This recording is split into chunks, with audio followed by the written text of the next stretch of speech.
कैसे हैं आप सब। आज मैं मीशा आपके लिए ट्विन फ्लेम ये relationship spiritual connection very very very intense and very powerful very tough relationship के बारे में बात करने आई हूँ। बिकॉज बहुत सारे comments, even personal messages WhatsApp में या फिर ईमेल में हमेशा मैं ये देख पा रही हूँ कि लोग परेशान हैं और कहीं ना कहीं इसलिए परेशान हैं कि वो अपने आप को ट्विन फ्लेम रिलेशनशिप में हैं। उन्हें वो क्लेम करते हैं कहीं ना कहीं कि वो ट्विन फ्लेम है, ट्विन फ्लेम रिलेशनशिप में हैं और कहीं ना कहीं बहुत परेशान है। उन्हें समझ में नहीं आता कि अब वो कौन से स्टेज में है, क्या करना चाहिए, उन्हें वेट करना चाहिए, उन्हें मूव ऑन करना चाहिए, उन्हें आगे बढ़ना चाहिए या रुकना चाहिए, ठहरना चाहिए, कुछ भी समझ में नहीं आता। तो मैं सबसे पहले तो ये कहूँगी कि अगर आप अपने लाइफ में किसी से भी मिल रहे हो ना, don't give them a tag very easily.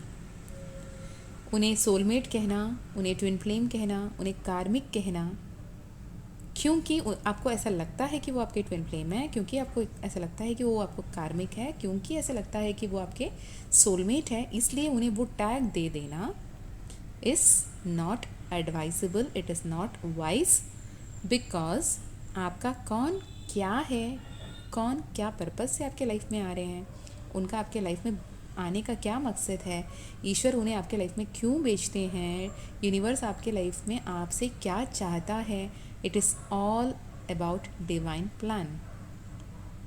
Okay, first and foremost soulmate journey अगर बात करें तो सोलमेट सिर्फ एक नहीं होते, ठीक है। आपसे जिससे भी आपका एनर्जी लेवल, आप एक कंफर्टेबल जोन में कंफर्टेबल वाइब फील कर पाते हो, उनके आसपास रह के आप सुकून महसूस कर पाते हो, प्रोटेक्टेड फील करते हो, कंफर्टेबल फील करते हो। आप जितने भी तकलीफ़ हो, दर्द में हो, कहीं पे भी हो, सबसे पहले लुक अप टू देम। आप उन तक पहुंचना चाहते हो, आपके मम्मा हो, पापा हो, आपके भाई बहन हो, आपके हस्बैंड वाइफ हो, आपके बच्चे हो, आपके सबसे अच्छे दोस्त हो, कोई सीनियर टीचर हो, या आपके प्रिंसिपल हो, या आपके नेबरहुड में कोई अंकल आंटी हो, या फिर कोई भैया हो, बहन हो, दीदी हो, जो भी हो।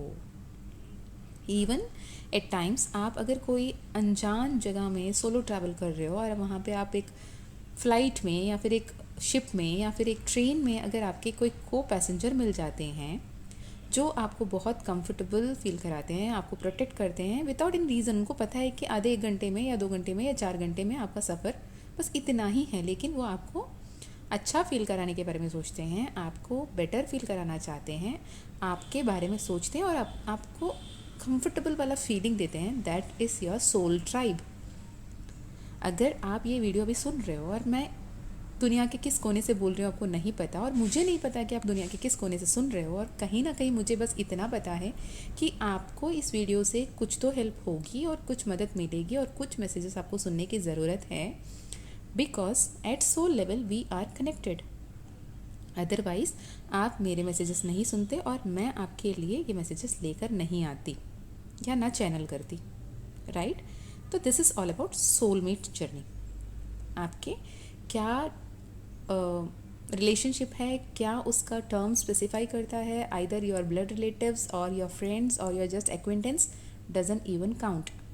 बस आप एक दूसरे से कंफर्टेबल फील करते हैं और वो कंफर्ट लेवल पे आपको प्रोटेक्ट करने के लिए, हेल्प करने के लिए, गाइड करने के लिए आपके लाइफ में जो लोग भेजे जाते हैं टाइम टू टाइम, वो आपके सोलमेट, सोल ट्राइब पीपल है। ओके, नेक्स्ट है कार्मिक। कार्मिक रिलेशनशिप, मैं अभी इसे किसी भी पर्सन से नहीं जोड़ रही हूँ, मैं उसका बेसिक्स बता रही हूँ कि क्या है कार्मिक, ठीक है। लोग ना कार्मिक के नाम से नफ़रत करते हैं, छिड़ जाते हैं, गुस्सा करते हैं, कार्मिक कार्मिक कार्मिक वाले वर्ड का रट लगा बैठे रहते हैं कि ये मेरे लाइफ में कार्मिक है, उसने उसके साथ ऐसे किया, इसने उसके साथ वैसे किया, उन्होंने मुझे तकलीफ़ दिया, इन्होंने मुझे तकलीफ़ दिया। देखिए, सिंपल थिंग, कार्मिक relationship is not only about love relationship, है ना। किसी माँ के लिए उसका बेटा कार्मिक हो सकता है, किसी पापा के लिए उसका बच्चा कार्मिक हो सकता है, किसी बच्चे के लिए उसके पेरेंट्स खुद कार्मिक हो सकते हैं, किसी के लिए उनका दोस्त कार्मिक रूप में आता है, किसी के लिए आपने कभी सोचा कि कोई माँ अगर प्रेग्नेंट है और 5 महीने, 4 महीने, 6 महीने में जब उसका बच्चा चला जाता है तो वो क्या है? वो बच्चा तो सोच के उसको तकलीफ़ नहीं देने आया ना, लेकिन कितना लंबा चौड़ा एक बहुत बड़ा पेन और एक बहुत बड़ा इम्पैक्ट छोड़ जाता है उस पेरेंट्स पे, है ना? तो ये कार्मिक है। जब तक जहाँ तक आपसे उनका कुछ हिसाब किताब चुकता करना बाकी रहा हो, जब तक उनको आपके लाइफ में आके कोई एक डेट था उसे क्लियर करना हो, तब तक ही वो आपके साथ में रहेंगे। वो किसी भी मोमेंट में किसी भी रूप में आ सकते हैं। वो आपके फ्रेंड बन के आ सकते हैं, आपके एनिमी बन के आ सकते हैं, वो आपके स्पाउस बन के आ सकते हैं, वो आपके बच्चे बन के आ सकते हैं, वो आपके टॉक्सिक बॉस बन के आ सकते हैं, टॉक्सिक रिलेटिव्स बन के आ सकते हैं। कभी कभी तो स्टार्टिंग में बहुत अच्छे सोलमेट टाइप बन के भी आते हैं और इतने बड़े पेन और तकलीफ दे के चले जाते हैं कि आप कहीं के नहीं रहते। Because may be any of your past life आपने वैसे ही उनके साथ किया होगा और वो उसे भरपूर करने के लिए वो आपके पास आए होंगे। आपने भी कभी भी गंगा में जो तीर्थ स्नान करने के लिए जाते हैं, जो पाप धोने के लिए, जो डुबकी लगाने के लिए जाते हैं ना, उन लोगों की संख्या देखी है? गंगा में जाना, कर्मा को लेट गो करने के लिए, उसे पाप को धोने के लिए जाके जो गंगा डुबकी लगाते हैं ना, उनके नंबर्स देखें कितने संख्या में जाते हैं लोग। लेकिन आपने कभी ये सोचा, खुद के गंगा पुत्र को कभी कर्मा नहीं बख्शा, उनको अपना कर्म का फल भोगना ही पड़ा। किसी ना किसी रूप में वो आपके पास आता ही है। अगर आप अच्छा कर्मा करते हो तो अच्छे रूप में आएगा, बुरा कर्मा आता है तो बुरे रूप में आता है ना? तो Karma, every single person in your life is कार्मिक। कोई अगर आपके साथ अच्छा कर रहा है तो पिछले जन्म में कहीं ना कहीं अनजाने में जाने में आपने किसी के साथ अच्छा किया, तो वो आपके अच्छा रूप में वापस देते हैं। और कोई आपको बहुत तकलीफ़ दे रहा है, दर्द दे रहा है, पीड़ा दे रहा है, आपको रुला रहा है, तड़पा रहा है, कहीं ना कहीं अजाने अनजाने आपने किसी को तकलीफ़ दिया, दर्द दिया, पीड़ा दिया, तड़पाया, उसका ऋण यहाँ पे चुकता हो रही है। अगर ये मैसेज आप देख रहे हैं, मे बी आपको 414, 1441, 1441 या 1414 या 4141 या फिर 444 ऐसे नंबर्स बार बार दिख रहे हैं, तो ये मैसेज आपके लिए ज़्यादा रेजोनेट होगा। आपको बहुत ध्यान से देखने की ज़रूरत है। और अगर आप अभी कहीं ना कहीं ऐसे कोई फिज़िकली चैलेंज्ड पीपल को बार बार देख रहे हो, जाने अनजाने आपकी नज़र पड़ रही है उन पे, और बहुत उनके बारे में सुन रहे हो, देख रहे हो, आप रोड में निकले नहीं पता, लेकिन अचानक से एक ही जैसे पैटर्न पे कोई फिज़िकली चैलेंज्ड पीपल या स्पेशली एबल्ड पीपल आपके सामने दिख रहे हैं, बार बार दिख रहे हैं, इसका ये संकेत है कि यूनिवर्स चाहता है कि आप फिज़िकली स्पेशली एबल्ड पीपल को हेल्प करने की ज़रूरत है। कितने नंबर्स, कितनी मात्रा ज़रूरी नहीं, किसी ना किसी एक को भी सही आप कुछ हेल्प कर पाएँ अपनी तरफ से, ज़्यादा नहीं। आप हाथ पकड़ के उन्हें रोड भी क्रॉस करवा लेते हैं ना, जो हेल्प आपसे बन पड़ता है उस पल के लिए कर देते हैं, वो आपके लिए बहुत अच्छा साबित होगा। ओके, तो आप किसी को भी कार्मिक, ये मेरे लिए कार्मिक है, वो मेरे लिए कार्मिक है, दिस इज़ अ कार्मिक रिलेशनशिप करके टैग मत दीजिएगा। आपके लाइफ में जितने भी लोग हैं, हर कोई कार्मिक है, आपको ये मानने की ज़रूरत है। बिकॉज अच्छे कर्मा के लिए अच्छे लोग वापस आते हैं, बुरे कर्मा में बुरे लोग आते हैं, और आपके कर्मा का ऋण चुकाना पड़ता ही पड़ता है। कार्मा इज़ रियल, वो हमेशा बाउंस बैक होकर एज अ बूमरैंग वापस आता ही आता है। तो पास्ट लाइफ में आपने क्या कर्मा किया, अच्छा किया, बुरा किया, सही किया, गलत किया, आपको नहीं पता, मुझे भी नहीं पता, राइट? मुझे भी नहीं पता कि मैंने क्या किया, क्या नहीं किया, आपको नहीं पता आपने क्या किया, आपने नहीं किया, लेकिन आकाशिक रिकॉर्ड में सब कुछ स्टोर्ड है। बोलते हैं ना, जैसे दिन में एक बार माँ सरस्वती आपने जीभ में विराजती है और जो बोलते हैं सच हो जाता है। वैसे ही इस यूनिवर्स में जो आप एनर्जी सेंड कर रहे हो through word, through energy, through thoughts, जो भी वाइब्रेशन के रूप में आप एनर्जी सेंड कर रहे हो, वो वहाँ रहती है, बदलती है अपने रूप एक से दूसरे में, लेकिन रहती ज़रूर है, तो वापस आएगी ज़रूर। तो पास्ट में जो हुआ वो तो किसी के बस में नहीं है, आगे कल को क्या होने वाला है, अगला पल क्या होने वाला है, किसी के बस में नहीं है, लेकिन इस पल आपके हाथ में है। That is why it is called present, it is a gift from God. इस पल से आप अपने आप को चेंज करने के बारे में सोच सकते हो, आप ये डिसीजन ले सकते हो, आप ये कम्प्लीटली सरेंडर कर सकते हो कि हे प्रभु, हे ईश्वर, आज तक जो कुछ भी हुआ मुझे माफ़ करें, मुझे नहीं पता था, जाने अनजाने में मैंने कर दिया होगा, लेकिन अब मुझे ज्ञात है, इस पल इस क्षण मुझे पता है कि मुझे अच्छे कर्म करना है और ये आपका गाइडेंस है, ये आपका डिवाइन प्लान है कि मुझे ये मैसेज अभी मिल रहा है और मुझे पता है कि मुझे आगे से क्या करना है क्या नहीं करना है। तो कॉन्शियसली आगे से अच्छे कर्म कीजिएगा, आगे से लोगों की मदद कीजिएगा, ठीक है। फ़िलहाल इस टाइम पे आप किसी भी बात को लेके स्ट्रेस ना हो, किसी को भी कार्मिक बोल के उनको टैग ना करें, किसी भी रिलेशनशिप को नेगेटिविटी ना ढूंढें, बस ये मान के चले कि जो कुछ हो रहा है that is all because I deserve it, that is why it is happening. Okay, तो चलिए जी, आप देखते हैं ट्विन फ्लेम जर्नी के बारे में। Twin flame, Shiv Shakti, yin and yang, किसी भी नाम से रेजोनेट कर लो आप, ठीक है। ट्विन फ्लेम रिलेशनशिप दुनिया में, अगर आप इस जर्नी पे हो, अगर आप इस यूनिवर्स में हो, इस लाइफ इनकारनेशन में हो, अगर आप ट्विन फ्लेम हो, इसका सिंपल मतलब ये है कि आप एक सिंगल सोल का स्प्लिट हाफ हो। मतलब एक ही सोल का, एक आत्मा जब दो अंश में विभाजित हो जाता है, दो अलग अलग बॉडी में धारण हो जाता है और दो अलग अलग रूप में पैदा होके, अलग अलग कंडीशन में, अलग अलग ट्रॉमास देख के, अलग अलग लाइफ लेसन को लर्न करके जब एक साथ आते हैं और आपस में म्यूचुअली एक दूसरे के लेसन्स को बांटते हैं, अपने आप को कंप्लीट करते हैं, फुलफिल करते हैं, this is twin flame journey. Okay, and twin flame journey is the far most toughest journey of spirituality. ये बहुत गिने चुने लोगों को ही मिलती है, हर कोई ट्विन फ्लेम जर्नी में नहीं हो सकता। ओके, अगर आप twin flame journey, twin flame word से रेजोनेट कर सकते हो, आपको लगता है ये फैसिनेटिंग है, it is not fascinating at all. आपको ये समझने की ज़रूरत है, ठीक है। जब शिवजी से माँ सती मिली थी, सती और शिवजी का मैरिज हुआ था, लव मैरिज, तब भी वो इजी नहीं रहा। पूरे सृष्टि के जो करता थे उसको उनका प्यार इजीली नहीं मिला।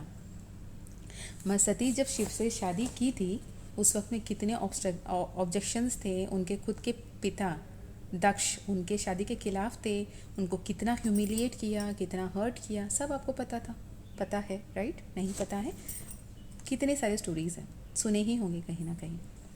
और उस रिस्पेक्ट को, उस जगह को क्लेम करने के लिए, क्योंकि कहीं ना कहीं सती में उस वक्त में वो अहंकार, ईगो, मैं वाली, मेरे हस्बैंड को वो रिस्पेक्ट क्यों नहीं दिया वाले थॉट पे, वो क्वेश्चन पे जब वो क्वेश्चन करने गई, इट वॉज मतलब डिस्ट्रक्टिव, राइट?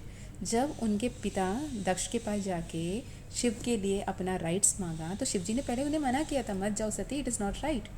बट सती नहीं सुनने वाली थी, क्योंकि उनको उनसे बढ़कर, शिव जी से बढ़कर अपना ईगो था, अपना रेस्पेक्ट था। उन्होंने जाके दक्ष जी से यही मांगा कि मुझे मेरे हस्बैंड के जो हक है वो चाहिए। जब वो नहीं मिला तो उन्होंने इतना सर्वनाश करने लायक ऐसे एक डिसीजन लिया।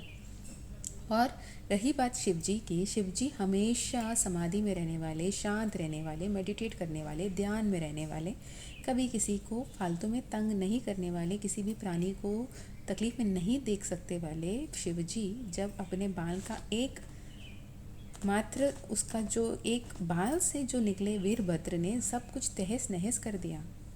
आप सोचो, जिस शिवजी के बाल में, हेयर में जो उतना पावरफुल एक वीरभद्र निकल सकता है, तो उनमें कम्प्लीटली कितनी शक्ति भरा पड़ा है ना। That is the power of twin flame. आप अपने शक्ति को नहीं पहचान पा रहे हो। शक्ति ये है कि आप चोज़न वन हो, आपका पर्पस बहुत इम्पॉर्टेंट है। सिर्फ शादी करना, बच्चा करना, ये लाइफ में जीना, सबकी तरह रोमांटिक लाइफ एंजॉय करने के लिए नहीं होता है ट्विन फ्लेम रिलेशनशिप। अगर आप अपने आप को, अपने पर्सन को ट्विन फ्लेम टैग के साथ रेजोनेट करते हो, ट्विन फ्लेम रिलेशनशिप में अपने आप को देखते हो, तो आपको समझना पड़ेगा यह हमेशा सिर्फ अच्छा ही नहीं होता, सिर्फ हैप्पीनेस नहीं होता। एकदम बबल फेज जितने हैप्पी आपको स्टार्टिंग में ट्विन फ्लेम रिलेशनशिप लगी ना, वो नहीं होती। And to tell you the fact कि ट्विन फ्लेम रिलेशनशिप हमेशा यूनियन में ख़त्म नहीं होती। हमेशा union, reunion, marriage, life, babies and future, इसमें नहीं है ट्विन फ्लेम रिलेशनशिप। काफ़ी लोग के लिए ट्विन फ्लेम बस इसलिए आते हैं कि वो आपको सोल अवेकनिंग के लिए ट्रिगर कर पाएँ, आपको स्पिरिचुअलिटी की तरफ धक्का दे पाएँ, आपके अंदर के खामियों को निकल के बाहर दिखा पाएँ, इसलिए ट्विन फ्लेम आपके लाइफ में आते हैं। अगर in case of twin flame से आप रिलेशनशिप में हो या फिर मैरिड हो, आप उनके साथ अपने भविष्य जी रहे हो, देन आपको बस ये समझ के चलने की ज़रूरत है कि it is not that easy, because every portal, every ascension, every new moon, every full moon energies fluctuate होंगे। कुछ ना कुछ बाहर निकल कर आएगा कि आपके लाइफ में क्या सही है, क्या गलत है, क्या सुधारने की ज़रूरत है। It is like learning a particular course, kind of एक सिलेबस, एक कोर्स जो सीख रहे हो जो कभी नेवर एंडिंग है, आपको हर दिन वो आगे इंटेंसिफाई होता जाएगा। इट इज़ नॉट अबाउट आपने अपने ट्विन फ्लेम से मिला, you both were like mirroring each other, आप दोनों एक दूसरे के लिए परफेक्ट हो, एप्ट हो, आपने बहुत प्यार किया और आपको किसी ना किसी दिन कहीं ना कहीं रीयूनियन में आना है, यूनियन में आना है और रिकन्साइलेशन में आना है, साथ में रह के शादी करना है, बच्चे करना है, जीना है, मरना है। This is not the purpose of twin flame journey and you have to understand this। जब माता सती ने शिव जी से जब दूर होके दक्ष के घर जाके वो यज्ञ को भंग करने के लिए खुद को भस्म कर लिया था, उसके बाद जब वो पार्वती का रूप लेकर आए थे तो कठोर तपस्या करना पड़ा, सालों साल, हज़ारों साल उनको तपस्या करना पड़ा दोबारा शिव जी को पाने के लिए। राइट? क्यों करना पड़ा? इसलिए करना पड़ा कि उनके अंदर का मैं, अहंकार, ईगो सेल्फ, इनर सेल्फ को हील करने के लिए। क्योंकि पहले सब कुछ नष्ट क्यों हुआ था? Just because of the ego of माँ सती। अगर सती थोड़ा रुकती, सोचती, संभलती, मैच्योरली बिहेव करती तो वो नौबत नहीं आती। तो शिव दोबारा वो वाली सिचुएशन को फेस करने के लिए बिल्कुल भी रेडी नहीं थे कि दोबारा वो उनसे इजीली उनको मिल जाएं और वो ईगो सेल्फ में वापस आ जाएं और कुछ भी चलते फिरते कुछ भी कर लें। उनको वो उतने मैच्योर सेल्फ में चाहिए थी। अगर उसमें उतना पेशेंस है, उसमें उतना सामर्थ्य है, उनमें वो ईगो डेथ हो जाती है, वो अपने आप को असेंडेड फील करती है, अपने आप को उस लेवल पे ऊपर उठा लेती है, तब जाके शिव उनको प्राप्त हुए। भले ही शक्ति के बिना शिव शव समान है, लेकिन शक्ति के बिना वो रह गए थे। शव ही सही, मैं शव सही, लेकिन तुम्हारे पास तो नहीं आना। जब तक तुम अपने एक्चुअल सेल्फ को नहीं रियलाइज़ कर लेती, स्पिरिचुअलिटी को नहीं समझ लेती, तब तक शिव और शक्ति का मिलन नहीं हो सकता। Isn't it? Twin flame relationship के बहुत सारे स्टेजेस हैं। एक दूसरे बचपन से लॉन्गिंग फील करना, अधूरा फील करना, भले ही आप हज़ारों लोग के बीच में हो, कहीं ना कहीं खोया हुआ महसूस करना, बहुत एनर्जी अप एंड डाउन होना, बिना वजह रोना, कहीं ना कहीं अपने आप को इनकम्प्लीट महसूस करना। और एक ऐसा स्टेज आता है जहाँ पे आप अपने ट्विन फ्लेम से मिलते हो पहले बार, जैसे फिल्म में वो बताते हैं ना, घंटी बजती है, तितलियाँ उड़ते हैं, ये है वो है फलाना ठिकाना, वैसे वाली फीलिंग, उनसे मिलना। Second phase getting to know each other, बातचीत शुरू होना। Next phase is like bubble phase, सब कुछ ब्यूटीफुल, फेरी टेल, पापा ऐसे तो हो ही नहीं सकता, इतने ब्लेस्ड मैं कैसे हो सकती हूँ या हो सकता हूँ, इतना लकी कैसे हो सकता, मैंने कौन से जन्म में क्या पुण्य कर लिए थे कि इतना कुछ अच्छा हो रहा है। उसके बाद ऐसे कोई एक फेज़ आना कि ऐसे छोटे से छोटे या बड़े से बड़े बात की वजह से एक बहुत बड़ा सा एक ट्रॉमा सामने आ जाना, एक टावर मोमेंट आ जाना कि सब कुछ बिगड़ जाना, डिस्ट्रक्ट हो जाना। उसके बाद रनर चेजर, जैसे शिव एकदम समाधि में बैठ गए और माँ पार्वती जब देखो उनके पीछे पड़े रहती है, फल लेकर ला देती हैं, फूल ला देती हैं, पानी ला देती हैं, उन्हीं का सेवे पे लगी है, वेट करती है कभी तो आँख खोलेंगे, कभी तो आँख खोल के मुझे देखेंगे, कभी तो आएंगे मेरे पास, कभी तो आएंगे मेरे पास। That is the runner chaser phase, जहाँ पे एक ट्विन जो डिवाइन मैस्कुलिन है, doesn't matter is a female और मेल, मेल में भी डिवाइन मैस्कुलिन हो सकते हैं, फीमेल में भी डिवाइन मैस्कुलिन हो सकते हैं, फीमेल में डिवाइन फेमिनिन हो सकते हैं, मैस्कुलिन में भी डिवाइन मैस्कुलिन फेमिनिन हो सकते हैं, मतलब वर्सा वैसा, जिसमें जो नेचर ज़्यादा है उस हिसाब से feminine energy, masculine energy differ करेगा। तो रनर जो है हमेशा भागने वाला डिवाइन मैस्कुलिन होगा एंड भगाने वाला, पीछा करने वाला डिवाइन फेमिनाइन होगा। और कहीं ना कहीं ट्विन फ्लेम जर्नी में ये सारे लेसन्स, ये सारे जो गाइडेंस भी है यूनिवर्स की तरफ से, माँ आदि पराशक्ति की तरफ से, महादेव की तरफ से, माँ काली की तरफ से, या फिर अपने जो भी इष्ट देव कुलदेव है उनके तरफ से ये यूनिवर्स एंजल्स आपको गाइड करते हैं। वो डिवाइन फेमिनाइन को ही गाइड करते हैं। तो divine feminine is the one who is leading this divine twin flame journey. Okay, तो आपको पता है आपके घर पे या आपके आसपास के लोग या फिर आपके पर्सन को नहीं पता है कि व्हाट इज़ ट्विन फ्लेम। अब अचानक जाके आप पूछोगे कि क्या ट्विन फ्लेम, मैं आपकी ट्विन फ्लेम हूँ, आप मेरे ट्विन फ्लेम हो, मेरा आधा जान आप में बसती है, आपके आधा जान मेरे में बसता है, हम दोनों आधा आधा सोल है, मेरा आधा आत्मा आपके पास है, वो कहेंगे पागल है, लिटरली मजाक बनाएंगे। आपको अगर ये असेंशन पीरियड में आने से पहले, आप ये अवेकनिंग में आने से पहले, आप अगर सोचो 1 साल 2 साल 3 साल 4 साल, जब ये वाले पॉइंट आपको, ये वाले टर्म्स नहीं पता चला, कोई आपको आके बोल रहा है कि यार मैं ना किसी से प्यार करती हूँ, मेरे आधा सोल उसके अंदर है, आधा सोल मेरे अंदर है, और हम लोग पैदा होने से पहले आधा आधा हो गए थे, आधा आधा होके आधे आधे अलग अलग बॉडी में चले गए थे, वो मेल फॉर्म बॉडी में आ गए, हम फीमेल बॉडी में आ गए, अभी हमारा यूनियन बाकी है, और हमने अपने लाइफ में जो कुछ भी होना था वो पहले ही तय कर लिया था, before birth, before incarnation into this world और यूनिवर्स, हमने पहले से ही सोल कॉन्ट्रैक्ट कर ली थी। आप अब मुझसे इस वक्त में मिलेंगे, ऐसे लड़ेंगे, ऐसे बिछड़ेंगे, ऐसे रोएंगे, ऐसे तड़पेंगे, ऐसे मिलेंगे वापस, ऐसे हमने पहले ही तय कर रखा था। ऐसे कोई अगर आपको आके कहानी सुनाता, आप क्या बोलते कि बक पागल, कुछ भी बके जा रहे हो, राइट? यही होता रिएक्शन। लाइकवाइज अगर आप जाके अपने पर्सन को या अपने घर वालों को, अपने किसी दोस्त को ये बता देते हो कि मैं ट्विन फ्लेम जर्नी में हूँ, या मेरे पर्सन मेरा ट्विन फ्लेम है, या कहीं ना कहीं हम लोग बहुत हायर पर्पस के साथ इस लाइफ में आए हैं, तो लोग कहेंगे हो गया, मेंटल असाइलम में डाल दो, she is not right, he is not right, they are mentally unstable. तो आपको किसी को जाके जस्टिफिकेशन देने की, किसी को प्रूफ करने की ज़रूरत नहीं है। Once you resonate with this word and once you feel कि you are in a twin flame relationship. और एक गलती कभी मत करना कि किसी से भी जाके ट्विन फ्लेम कन्फर्मेशन के लिए रीडिंग मत लेना। No one is that capable कि आप ट्विन फ्लेम में हो, रिलेशनशिप में हो या ना हो, ये कन्फर्मेशन बता पाएँ। वो पैसे लूटने की, इसमें मे भी नेगेटिव कमेंट्स आ सकती हैं, लोग मुझे बुरा भला बोल सकते हैं, लेकिन फैक्ट इज़ फैक्ट, किसी में इतनी क्षमता नहीं है। ये माँ काली कह रही है, महादेव का संदेश है, किसी में इतना पावर नहीं है कि वो आपके ट्विन फ्लेम को आपके लिए पता लगा के बता पाएँ कि ये आपके ट्विन फ्लेम है करके। वो सिर्फ साक्षात ईश्वर बता सकते हैं, यूनिवर्स बता सकते हैं, माँ काली बता सकती है, महादेव बता सकते हैं, शिव शक्ति बता सकते हैं, वो बताएंगे, वो गाइड करेंगे भी। तो आपको just when you realized somewhere you are chasing, you are a chaser, you are a divine feminine, आपके अंदर का दिव्य तत्व आप समझ पा रहे हो, आपके पर्पस को आप समझ पा रहे हो, आपके सामने ऐसे गाइडेंस बार बार आने लगते हैं, it is clearly a sign कि you are a twin flame. Who is your twin flame is unknown, ठीक है, उसे आप नहीं फोकस कीजिए, यही मेरा ट्विन फ्लेम है, ऐसे टैग आप किसी को भी मत दीजिए।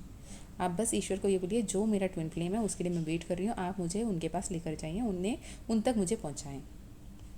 दूसरी बात, ट्विन फ्लेम रिलेशनशिप में लॉ ऑफ अट्रैक्शन काम नहीं करती। आप मैनिफेस्टेशन करते हो, मंत्रास पढ़ते हो, चैंटिंग करे जा रहे हो, या फिर आप ग्रेटिट्यूड जर्नलिंग करे जा रहे हो, मैनिफेस्ट करने की कोशिश कर रहे हो, मैनिफेस्टेशन से परे है twin flame journey. It is completely divinely guided, divinely blessed, divinely protected relationship है। मैनिफेस्टेशन काम नहीं करेगी। ऐसे काम भी किया, अगर ब्लॉक किए वाले पर्सन ने अनब्लॉक भी कर दिया, फिर दोबारा ब्लॉक होना ही है, क्योंकि आप ज़िद पकड़ के बैठे हो जैसे माँ सती करती थी। आप पार्वती के स्टेट में नहीं हो, जो सरेंडर कर चुकी थी। किसी दिन तो आएंगे, जब आएंगे तब मैं उनके लिए वेट कर रही हूँ। ये स्टेज में आप जब तक नहीं पहुँचोगे, रिकन्साइलेशन, यूनियन नहीं होगा। तो आपको क्या करना चाहिए? आपको कुछ नहीं करना चाहिए। देखिए सिंपल बात है, जब तक आप पीछा करते रहोगे, आप चेस करते रहोगे, वो भागते रहेंगे, ठीक है। जिस पल आप रुक जाते हो जहाँ पे, वो रुक जाएंगे। जब आप चेस करना बंद करते हो, वो वापस आएंगे। और ये गलती कभी मत करना कि आप जाके अपने ट्विन फ्लेम टैग को किसी और से शेयर करें, किसी से भी नहीं। आप ये सिर्फ आप और आपके डिवाइन के बीच में जो बातें होती है वो होंगी, ओके। और चेस करना बंद करना, इसका मतलब ये नहीं है कि आपने कॉल करना बंद कर दिया, आपने मैसेज करना बंद कर दिया और कहीं ना कहीं वेट करके बैठे हो कि वो कॉल करे कि नहीं करे, ब्लॉक को अनब्लॉक किए कि नहीं किए, वो आपके मैसेज देखे नहीं देखे, आपने जो भी मैसेज दे भेजा उसको रीड किए नहीं किए, कितने बजे रीड किए, क्यों रिप्लाई नहीं करते हैं, ये सारे थॉट के साथ आप अपनी तरफ से एफ़र्ट्स नहीं लगाने का मतलब सरेंडर करना या लेट गो करना नहीं होता। इसका मतलब ये होता कि रियलाइज़ कर लेना कि मैंने जितना भागना था हो गया, थक गई हूँ, हार गया हूँ, मान गए, अब ईश्वर आपकी कृपा, जो होना है आपकी मर्ज़ी। और कम्प्लीटली आप अपने पर्सन के बारे में सोचना छोड़ देते हैं। ओके, सिंपली आपके जो पर्सन हैं, आपके divine counter part, DM DF female male doesn't matter, उनको आपका उनका पीछा करना अच्छा लगता है। उनको कहीं ना कहीं वो एनर्जी मिलती रहती है, उनको ना बहुत कंफर्टेबल फील होता है कि मेरे पर्सन मेरे पीछे हैं, they are not going anywhere, वो मेरे पास ही है, मेरे पीछे ही है, वो कभी भी मुझे भगाते रहेंगे, मेरे पीछे भागते रहेंगे। और लोगों को किसी और को चेस करना अच्छा नहीं लगता, लेकिन रन करना पसंद आता है कि मेरे पीछे और भी लोग पड़े हैं। जिस पल आप ये रियलाइज़ कर लोगे कि आप ही खुद आपके ट्विन फ्लेम हो, उनका सोल का एक पार्ट आपके सोल के अंदर है, आप उनके सोल के लिए खुद को हील करना शुरू करते हो, खुद को अपग्रेड करना शुरू करते हो, सेल्फ लव, सेल्फ रिस्पेक्ट को ऊपर रखते हो, आप अपने आप को प्रायोरिटी करते हो, डिवाइन कनेक्शन को आप बिल्ड करना शुरू करते हो, जिस भी डिवाइन एनर्जीज आपके साथ है उनके साथ अपना रिलेशनशिप, अपने बात करना, सब कुछ उनसे करते हो, किसी और से दूरी बनाना शुरू करते हो, तो ये बेटर होने लगेगा। अगर आपको 434 या 4343 या 3434 जैसे नंबर्स ज़्यादा दिख रहे हैं तो ये मैसेज मे बी आपके लिए बहुत ज़्यादा इंपॉर्टेंट है, थोड़ा ध्यान से सुने। और कहीं ना कहीं रिसेंटली आप राधा रानी की तरफ इंक्लाइंड फील करते हैं, राधा रानी के नाम भजन के बारे में आप बहुत सुनते हैं और राधा रानी के गाना, राधा रानी के पिक्स आपको बहुत मिलते हैं, तो may be it is an confirmation कि आप सच में ट्विन फ्लेम कनेक्शन में हो। तो आपको करना क्या है, अपने आप को प्रायोरिटाइज़ करना है, अपने आप को ध्यान रखना है, अपना रिस्पेक्ट को इम्पोर्टेंस दे के अपने आप को जब आप ठीक करना शुरू करोगे, खुद ब खुद आपके ट्विन फ्लेम आपके पास आएंगे, रिकनसाइलेंट हो सकती है अगर वो डिवाइन प्लान है। और किसी किसी का क्वेश्चन ये भी आता है कि ट्विन फ्लेम रिलेशनशिप में इतने ज़्यादा टफ साइकिल्स जो भी आते हैं वो सोल कॉन्ट्रैक्ट है। आप ये कहते हो कि सोल कॉन्ट्रैक्ट है, ये कैसे सोल कॉन्ट्रैक्ट हो सकता है? अगर मेरे किस्मत मैंने ही लिखा, मेरे किस्मत मैंने तय किया, तो कौन होता है ऐसे जो जाके अपने किस्मत में इतनी बुरी टाइम लिख दें और इतने टफ़ सिचुएशन लिख दें? मैंने खुद के लिए इतना टफ़ क्यों चूज़ किया होगा? देखिए, सिंपल से क्वेश्चन है। आप कोई पार्क में गए, थीम पार्क में गए, वहाँ जाके सिंपल सा एक झूला झूल रहा है, नॉर्मल सी स्विंग, और एक बहुत बड़ा एकदम टफ़ वाला रोलर कोस्टर राइड चल रहा है, बहुत एक्साइटिंग है वो, आप किसे चूज़ करोगे? वो जो नॉर्मली स्विंग कर रहा है ना झूला, उसको देख के बोले बच्चा थोड़ी है इसमें जाएंगे, चलो ना उसमें जाते हैं, वो एक्साइटिंग है, नया एक्सपीरियंस करते हैं, थ्रिलिंग होगा, एडवेंचरस होगा, बढ़िया होगा, यार मज़ा आ जाएगा। That is what every one want to feel. Likewise जब सोल कॉन्ट्रैक्ट में आते हैं, ये होगा, ऐसे होगा, वैसे होगा, जब आपस में तय करते हैं ना सोल, वो एक्साइटिंग एडवेंचरस पाथ को चूज़ करते हैं, वो नए नए लेसन सीखना चाहते हैं, और डिवाइन हर पल उनके साथ रहता है। डिवाइन आपको सती के एनर्जी से नहीं, आपको पार्वती के एनर्जी में आने की ज़रूरत है, ये बोल रहे हैं। पार्वती हर किसी से जाके नहीं बोल रही थी कि मैं शिव के लिए ही वेट करती हूँ, वो एक जगह पे बैठ गई, जब जब जो जो सेवा करना था शिव जी के लिए उसने किया, और माँ पार्वती ने सिर्फ महादेव का इंतज़ार किया। हर किसी से जाके बोला नहीं कि महादेव मुझसे बात करेंगे या नहीं करेंगे, हर किसी से पूछा नहीं महादेव कब मुझसे बात करेंगे, हर किसी से ये नहीं बोला कि महादेव कब आएंगे, कहीं मेरा किसी और से शादी ना हो जाए। तो महादेव के लिए उन्होंने सिर्फ इंतज़ार किया। और आज के टाइम में इट इज़ नॉट पॉसिबल, अगर आपके फैमिली वाले तंग करते हैं, परेशान करते हैं, ये है वो है फलाना ठिकाना, it is completely your free will कि आपको ट्विन फ्लेम के लिए वेट करना है या फिर अपने सोल मेट के साथ अपने पर्सनल रिलेशनशिप के अकॉर्डिंग अपने पेरेंट्स की बात सुन के आगे बढ़ना है।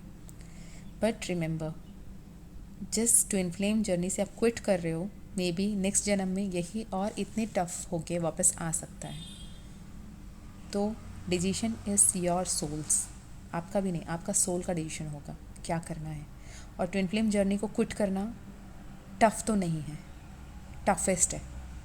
और अगर आप इतने टफेस्ट डिसीजन ले सकते हैं, आपकी विल पावर इतना स्ट्रांग है, अपने ट्विन फ्लेम के बारे में बिना सोचे आप अपने सोलमेट के साथ आगे बढ़ सकते हैं, देन गो फॉर इट। अपना कार्मा हीलिंग करते रहें, अपना सोल को हील करें, इनर वर्क कीजिए, मेडिटेशन कीजिए, जितना हो सके नाम जाप कीजिए। और किसी ने कमेंट में ये भी पूछा था कि उनके इमोशंस, देखिए इमोशन कुछ भी हो, एंगर हो या फिर फ़नी हो या फिर लस्ट हो, रोमांटिक हो या फिर पेनफुल हो, फ्राइटनिंग हो, फियर हो, हैप्पीनेस हो, इमोशन इज़ इमोशन। जो भी इमोशन आ रही है वो आपके लिए अच्छा है, फ्रूटफुल इमोशंस है, उसे एम्ब्रेस कीजिए। अगर वो नेगेटिव इमोशन है और आप उसे एक्नॉलेज कर पा रहे हो तो कहीं ना कहीं यूनिवर्स, माँ काली, महादेव ये चाहते हैं कि उस नेगेटिव इमोशन को एक्नॉलेज कीजिए और उसे स्वैप कीजिए, उसे किसी और अच्छे एनर्जी से रिप्लेस कर दीजिए। जैसे कि जब कुछ डर लगना शुरू हुआ तो क्या करते हैं, भगवान को याद कर लेते हैं, बार बार उनका नाम लेते हैं। क्यों लेते हैं? क्योंकि वो जगह खाली रहेगा तो खाली जगह, खाली दिमाग शैतान का घर बोलते हैं ना, तो दिमाग को खाली मत रखो, नाम जाप करते रहो, मंत्रा चैंटिंग करते रहो, अंदर अंदर अंदर अंदर बोलते रहो, तो आपका दिमाग खाली नहीं रहेगा और उसमें पॉजिटिव एनर्जी बढ़ता जाएगा। इसलिए अपने आप को ट्विन फ्लेम रिलेशनशिप या फिर आपके लिए सोलमेट रिलेशनशिप, कार्मिक रिलेशनशिप टैग देना बंद कीजिए। जो जैसा आता है उसे वैसे एक्सेप्ट करना सीखिए। सब अच्छा होगा, अच्छा होने के लिए अच्छा कार्मा बिल्ड करना शुरू कीजिए। अगर आप ट्विन फ्लेम जर्नी में हैं तो सरेंडर कीजिए, शैडो वर्क शुरू कीजिए। मैंने ऐसे भी लोगों को देखा है जो 5 साल, 6 साल, 7 साल से रिलेशनशिप में हैं पर रीयूनियन नहीं हुआ, बिकॉज उन्होंने कभी अपने सोल की तरफ ध्यान दिया ही नहीं, हमेशा अपने ट्विन फ्लेम के पीछे भागते रहे। वो चेज़र एनर्जी से कभी बात आई ही नहीं। जब तक आप चेज़र एनर्जी में रहोगे, same cycle, same pattern repeat होता रहेगा, होते रहेगा। Every time it will get tougher because universe want you to learn that lesson which is meant for you. जितने जल्दी आप वो लेसन सीख जाते हो उतना जल्दी आपके लिए बेहतर होने लगता है, आपके लाइफ प्रोग्रेसिव होने लगता है। कोई भी बच्चा स्कूल जाके एक क्लास में फ़ेल हो जाता है बार बार, 3 बार हुआ फेल, 4 बार हुआ फेल, 10 बार फेल हुआ, 10 बार फेल हुआ करके तरस खा के कोई पास तो नहीं करा के दे देता ना। आपको फेल कराते रहते हैं ताकि आप उस लेसन को सही से सीखो, फिर आगे बढ़ो। Same with twin flame journey. आप अगर चेज़र एनर्जी में अटके रह गए और आप पीछा करते रह गए, जब देखो उन्हीं के गुणगान गा रहे हो, उन्हीं के बारे में सोच रहे हो, उन्हीं के बारे में देख रहे हो, उन्हीं को इमेजिन कर रहे हो, उन्हीं को विजुअलाइज कर रहे हो, उन्हीं को मैनिफेस्ट कर रहे हो, नहीं आने वाले आपके ट्विन फ्लेम। आपके डीएम हो, डीएफ हो, जो भी हो, आपके लिए वापस नहीं आने वाले अनटिल अनलेस आप उनके बारे में ही सोचे रहोगे। जब आप अपने बारे में सोचोगे, अपने इनर सेल्फ के बारे में सोचोगे, अपने खुद के सोल को एसेंड करने के बारे में सोचोगे, एसेंशन की तरफ सोचोगे, स्पिरिचुअली इवॉल्व करने के बारे में सोचोगे, सेल्फ को हील करने के बारे में सोचोगे, सेल्फ लव के बारे में सोचोगे, तो चीज़ें बदलेंगी। मैं शिव शक्ति से प्रार्थना करती हूँ, महाकाल और महाकाली से प्रार्थना करती हूँ, यूनिवर्स से प्रार्थना करती हूँ, एंजल से प्रार्थना करती हूँ कि आपके लाइफ में सब कुछ अच्छा हो। और ये वीडियो अगर आपको मिला है somewhere, this is very very very important video for you. ज़रूरत पड़े दोबारा सुन लीजिएगा। और मुझे नहीं पता मैंने क्या कुछ बोला, क्या कुछ नहीं बोला, जो भी चैनलिंग थी मैंने बोल दी।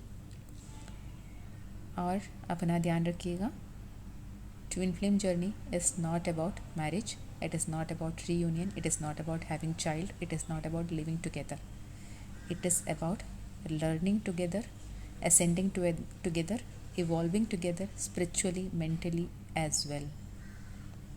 आपके लिए जो लाइफ लेसन्स इम्पॉर्टेंट है उसे आपको सिखाने के लिए आपका सोल का आधा हिस्सा आप तक आता है, आपको कंप्लीट फील कराता है। अगर आपकी डेस्टिनी में उनके साथ लिखा है तो है, अगर नहीं है तो कुछ पीरियड के लिए उस पीरियड को एंजॉय कीजिए, एक्नॉलेज किए और ईश्वर के ऊपर सरेंडर कर दीजिए।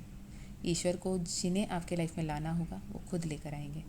आप सिचुएशन को फोर्स मत कीजिए, चेंज को एक्सेप्ट कीजिए, ट्रांसफॉर्मेशन को एक्सेप्ट कीजिए।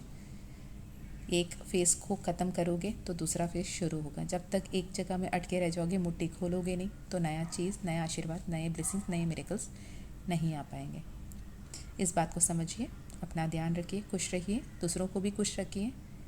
Self love, self healing, meditation, yoga practice करिए, मंत्रा चैटिंग करिए, जपा जाप करते रहिए, नाम जाप करते रहिए, सब बेहतर होगा। माँ काली महादेव सदैव आपके साथ हैं और एक बहुत खुशहाल जीवन, बहुत ब्लेस्ड लाइफ, आपके लाइफ में रीयूनियन, आपके लाइफ में happy marriage, children, prosperity, abundance सब आ रही है। अपना ध्यान रखिएगा, खुश रहिएगा। फिर मिलते हैं और एक वीडियो में, तब तक के लिए बाय बाय। मैं आपकी मीशा। जो कुछ भी हो आप मेल कमेंट कर सकते हैं, मेल कर सकते हैं। अपना ध्यान रखिएगा। बाय। जय माँ काली, जय माँ तारा, जय भैरव बाबा, ओम नमः शिवाय।